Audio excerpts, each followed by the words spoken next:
Hello everyone, here we are for another installment of Itachi's story, and we are now on chapter 2, section 1 to 2. I hope that you enjoy this reading as much as I have enjoyed it, because I learn a lot with each and every section that we read. Thank you.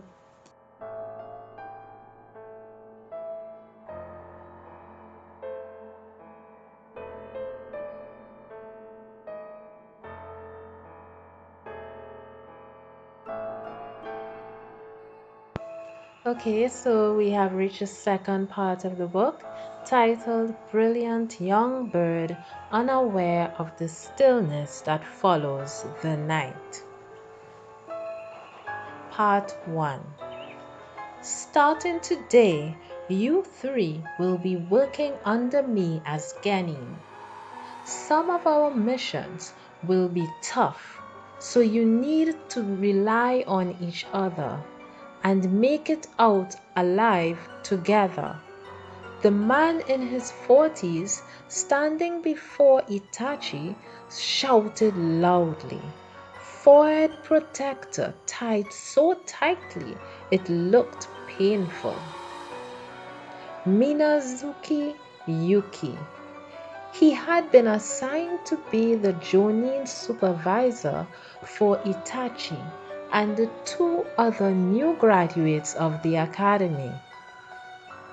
In contrast with his lyrical name, he had a burnished face, and beneath the forehead protector digging into the short dark hair on his head were eyebrows like old used brooms. The eyes that sat below the unkempt brows were round like a fish's. The nostrils were large, and although the man's lips were quite thick, his mouth was absurdly small. Rely on one another, as if the genin next to Itachi muttered, too quiet for Yuki to hear. Izumo Tenma.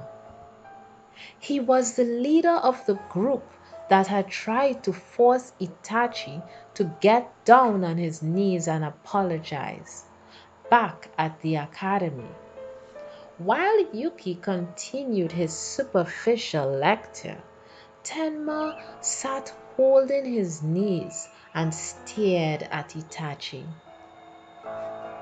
We got the village albatross hanging around the neck of this team. To hell with teamwork. There was one more person, a girl, there that day, sitting on the other side of Tenma. Look, you! Could you just shut your yap already? The girl shouted angrily, interrupting Yuki's lecture. Her name was Inari Shinko. She was the same age as Tenma. Ever since school, you've been yammering about Itachi on and on and on. But you're getting now, yeah? So just quit with all your winging already. Shut up, Tenma said. You're just a girl, and you know this has been bugging me since we were at school. Your accent's so messed up, you stop making sense halfway through a sentence. I only moved house to Konoha 3 years afore. I can keep it, Shinko shouted, pursing her lips. Would you both stop it, please? Yuki timidly tried to calm the bickering pair, but they simply glared at each other and gave no sign of stopping.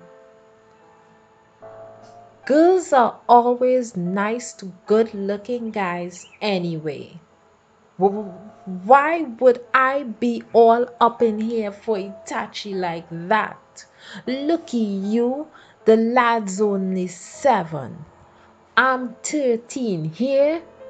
I definitely don't fancy him. Age doesn't matter when it comes to love, right?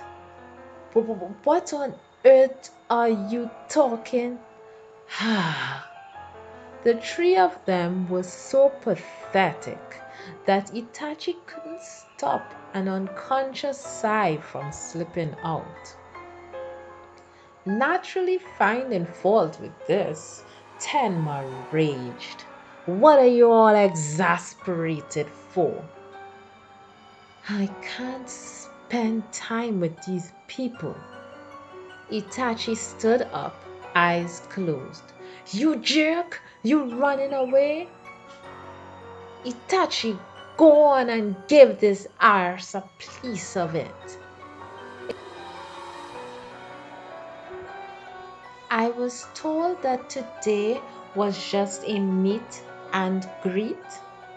Right. Yuki was clearly the most concerned about Itachi, the youngest member of his team. So then haven't we finished what we came here for? I suppose we have. Then I'll take my leave. Oh, we have a formal mission tomorrow, so make sure you're on time. About to walk away, Itachi stopped and looked at Yuki over his shoulder. I understand. You're just running away, you jerk, Tenma shouted, standing up. And I'm not done with my talking yet. Shinko grabbed onto the hem of Tenma's trousers. What are you doing? You're such a loud mouth. The sound of their bickering in his ears, Itachi didn't turn around again. He could tell this wouldn't be easy. You on your way home? Itachi called out to a familiar back. The face that turned around abruptly grew bright upon seeing him. Itachi. It was Uchiha Izumi. You have a mission today? We were just meeting each other. Mission start tomorrow. Izumi was still attending the academy. When he thought about the fact that a mere month earlier he had also been going to school like this, he was overcome by feelings of nostalgia. Their road home was the same, to the Uchiha compound. They started walking again. How's your team? Izumi asked. That senior's in it. Huh? The one with the loudest voice that time you took out those 3 seniors for me? A light of understanding flicked on in her eyes. Took them out. I didn't. She hung her head as if she didn't know exactly what to say. As he watched her, laughter abruptly welled up and exploded out of him. Izumi stared with wide eyes. Why are you laughing? It's just funny. Just funny. You're awful. Sorry. This time they both laughed. Even though no one had actually said anything funny, for some reason the pair laughed together. Can you use a Sharingan now? Itachi asked. If I could do that, I'd be graduating just like you did. Itachi didn't look at her as she pursed her lips in vexation. I haven't even activated mine yet. But you still graduated. You're a genin already. So, like, what kind of ninja are you going to be when you do activate the Sharingan? Don't know. Before them, the wall sectioning of the Uchiha community came into view. The family crest was drawn on the magnificent tiled gates separating the village from the compound. So lately, the grown-ups have been kinda scary, right? Izumi asked quietly as they approached the compound slowly. You hear something? Uh-uh. She shook her head from side to side. But sometimes, when I'm walking around in the compound, I'll just get scared all of a sudden. Izumi might have been 7 years old, but she had activated the Sharingan. Even if she hadn't totally mastered it, she still had plenty of training as a ninja. Plus, the Uchiha clan had sharp intuition to begin with. Izumi's gut feeling now was no doubt the early blooming of that ability, so he couldn't necessarily brush it off as a fantasy. What's scaring you? He asked the fearful Izumi gently. Like maybe the grown ups are thinking about bad things or something. Bad things. The childish way that she put it got closer to the truth more than any adult way of speaking. In the back of his mind, the faces of the three subordinates who came and went from his father's place floated up. When the fourth Hokage had been decided on, when the issue of moving to the compound after the Nine Tails incident came up, and then the meetings at Nakano Shrine his father went to all the time, he had to assume they all affirmed Izumi's instincts.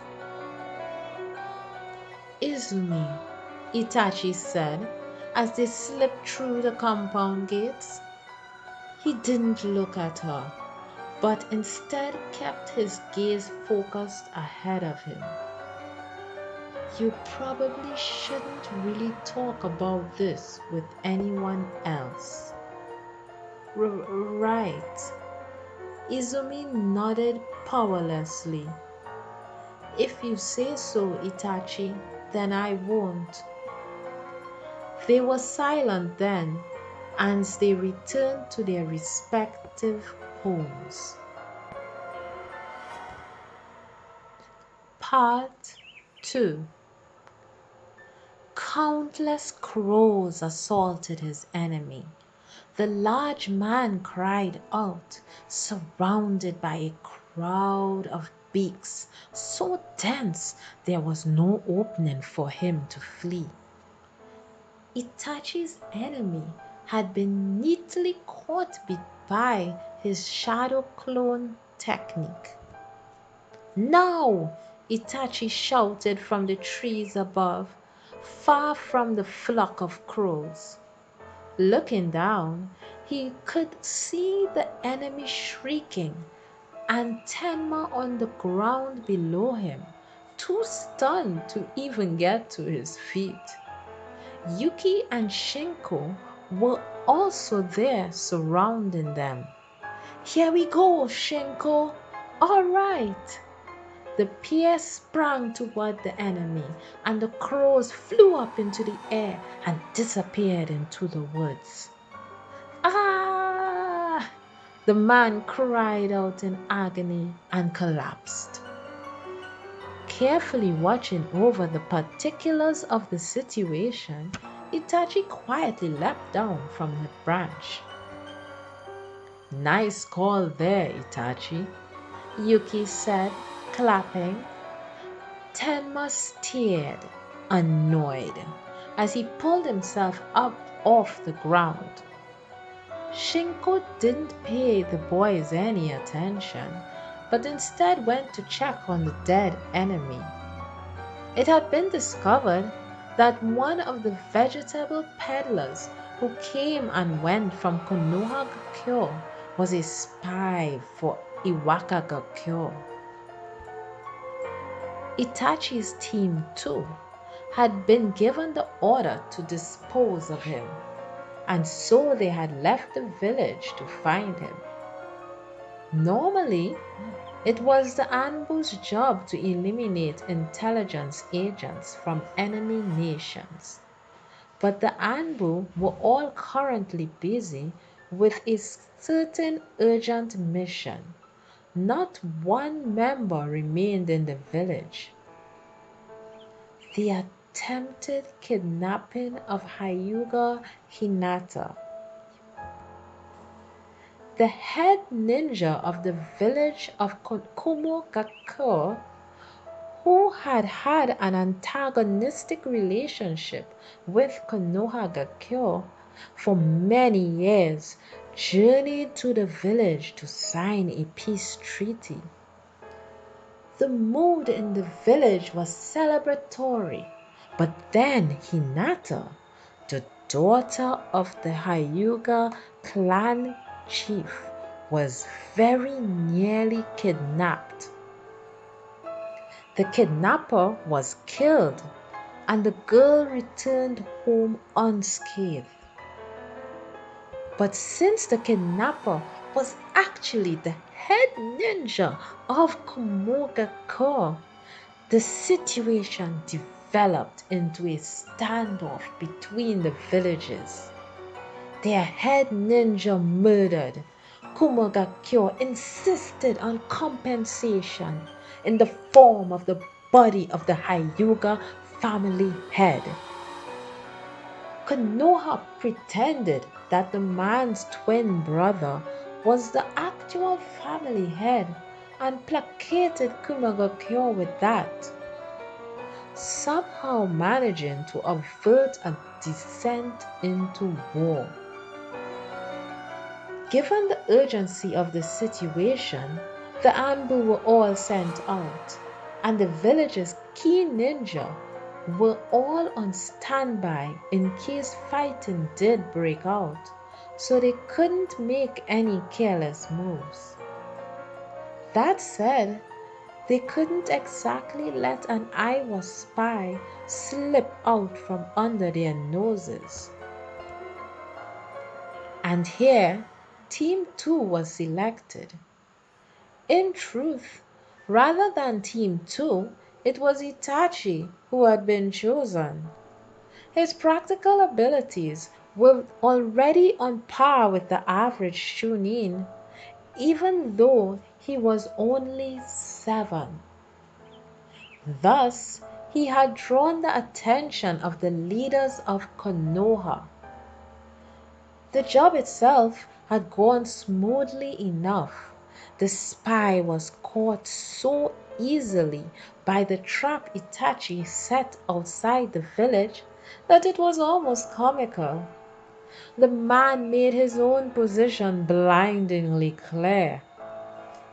With Itachi in the lead, Team 2 spread out around the man and closed in on him. But Tenma was in too much of a hurry. The mission would have been nice and easy if they had simply taken the time to track the man.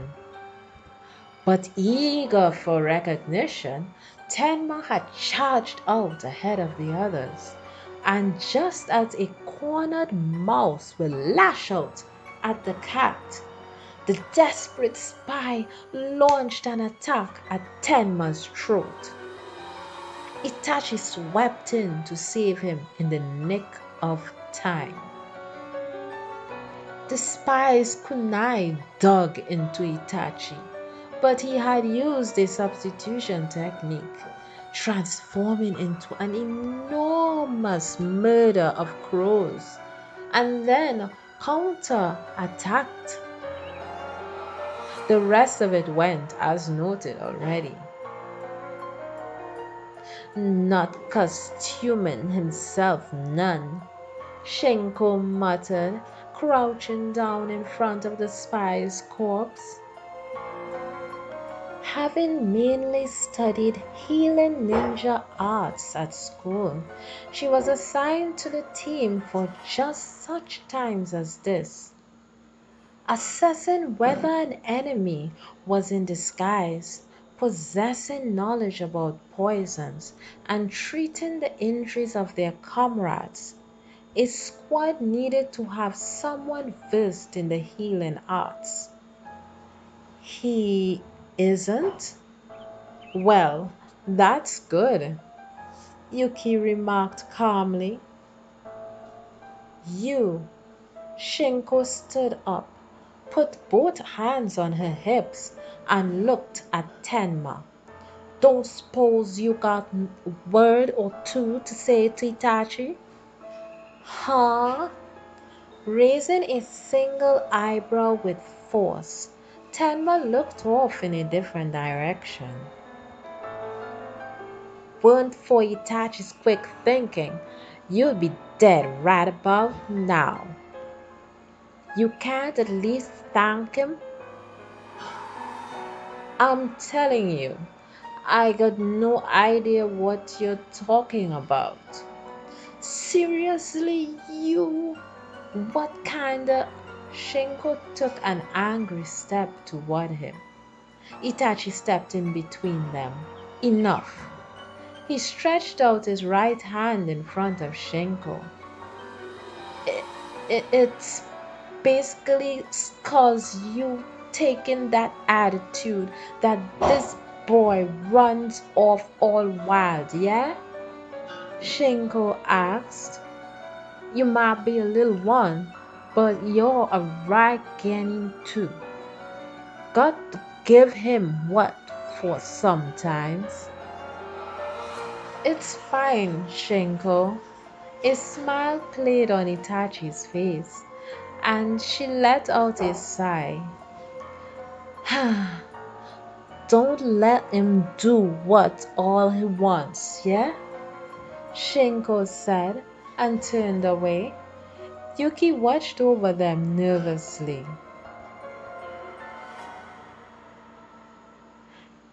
Even if you hadn't helped me out, I wouldn't have gotten taken down.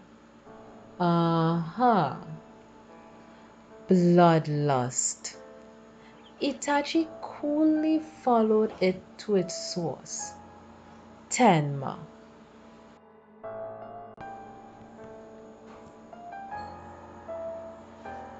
His fist coming toward him. With the minimal amount of movement, Itachi grabbed it. I really can't stand that attitude of yours. You'll just see through everything and anything, Tenma muttered, his clenched teeth squeaking. Will you get over it if I apologize?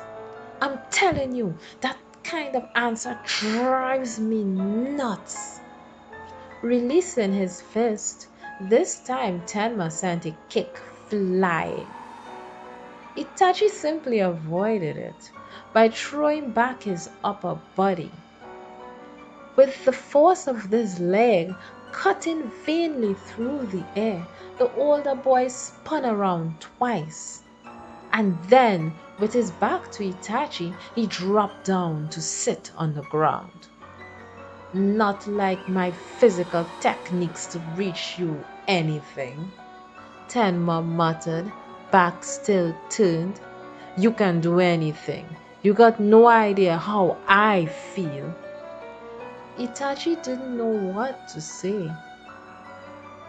I'm sorry about what happened at school and that thing before. Tenma hung his head, motionless. Thanks. Itachi stared silently at the other boy's rounded back. Well, go in. At his father's urging, Itachi placed a hand on the closed sliding doors. On the other side of the spotless paper, the room was silent. And yet, the intense aura there, in that room separated from him by a single sliding door, came through with such intensity that it practically prickled his skin. An aura of unrest. Itachi's heart sank. Itachi? His father pressed him. With no other choice, he opened the sliding door. The hall, 15 or so tatami mats large, was filled to capacity. But because there was no light in the room, the figures were all silhouetted. Sorry to make you wait. Gesturing Itachi into the room, his father crossed the threshold and then reached back to close the door. The darkness grew even more concentrated. With no one shadow leading, several of the human forms stood up and together lit the candles in the four corners of the room. A faint light illuminated the interior. Sit down there and listen. His father pointed to a seat at the very back of the room, the only open space on the floor jammed with people. Itachi pushed through them to make his way to the designated position and sat down quietly. His father watched his son get settled in before stepping through the assembled group to sit at the front of the room, facing everyone. We'll now begin with our regular meeting. Yashiro announced from the beside his father. Lord Fugaku's son, Itachi, will also be attending the meetings from now on. My son is 7, Fugaku said, although he has the genin status. Required to take part in these meetings, he is still very much a novice.